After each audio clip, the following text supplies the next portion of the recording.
Hi, everybody. This is Saad for the Sad Truth. When I teach my consumer behavior course, I get to a section of the course where I talk about advertising to children. And when that conversation comes up, one of the issues that I address is the ethics, the legality of advertising to children. How do we decide when it is appropriate, if ever, to target children with advertising content?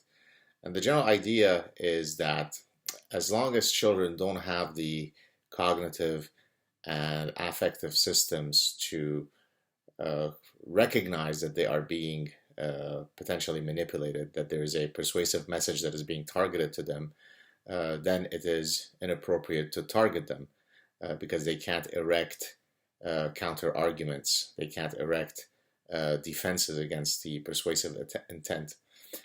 This is very much in line with Jean Piaget's theories, the developmental psychologist, who basically argued that children go through different cognitive developmental stages such that a task that is impossible when a child is 3 years old becomes perfectly easy when, say, he reaches another cognitive developmental stage. And so using this type of argument, we can then begin to propose a framework to decide when a child is capable of handling advertisements. And then, of course, across various countries, there are different laws that are enacted that exactly address this issue.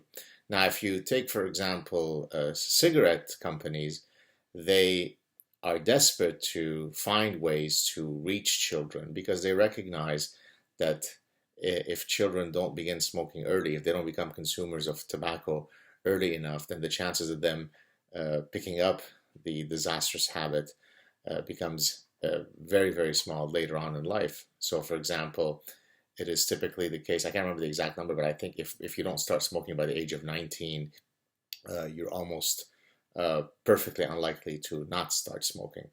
Although I do have a cousin who started smoking, I think, when he was 33. So he certainly was an anomaly.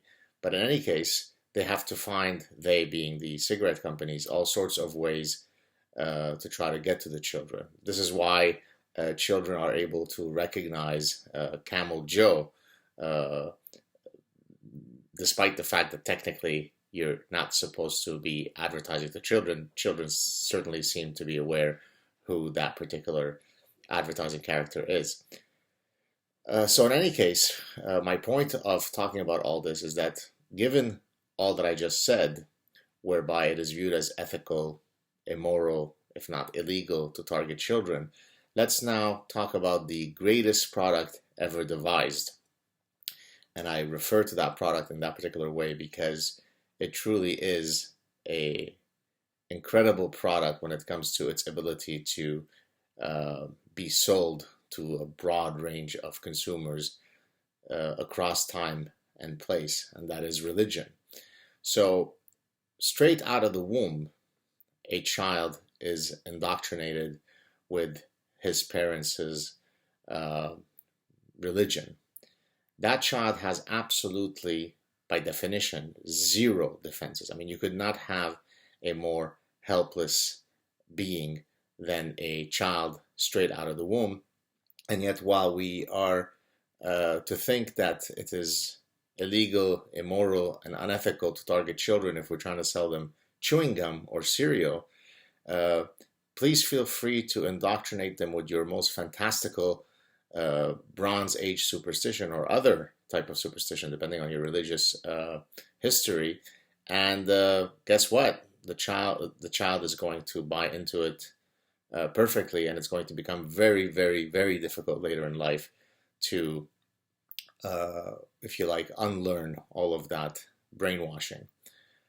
So, incidentally, I discuss this point in chapter 8 of The Consuming Instinct, my 2011 trade book.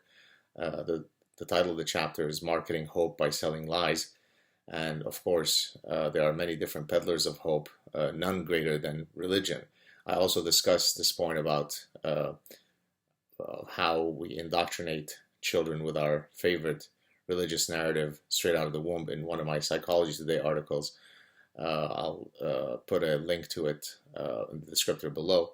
So the bottom line is that the reason why religion is successful, I mean, there are many reasons, but perhaps most importantly, is that it is the only game in town from age 0 in a child's life, and certainly all the way to adulthood. So what chance do most individuals have to be able to ever develop any barriers against this, I mean, true, genuine brainwashing? So there you have it, applying consumer psychology to the study of religious brainwashing. Spread the sad truth, contribute to the channel if you can. I am quickly reaching the 200th episode. At that point, I will be giving out a big shout out thanks to all those, or to many of whom have supported this channel. Your support means a great deal, and it can come in many different forms. So thanks again. Thank you for watching, and I'll talk to you soon. Cheers.